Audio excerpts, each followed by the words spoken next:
one of the things that, and if we're honest, we'll admit that we pursue relentlessly is the acquisition of wealth. We spend the first quarter of our lives in school. And if we break school down to its simplest form, it is a process that is designed to equip us with the skills to acquire wealth. We spend a quarter of our lives learning things that presumably, and some of us find out quickly that that's not quite true.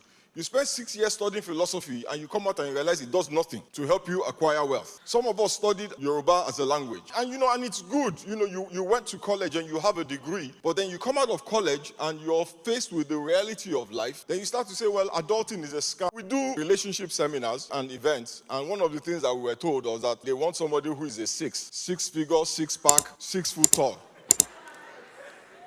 666. That's the mark of the beast. So we're looking for a guy who is making 6 figures. And then you hear things like, well, not the lower 6 figures. Lower 6 figures kill you.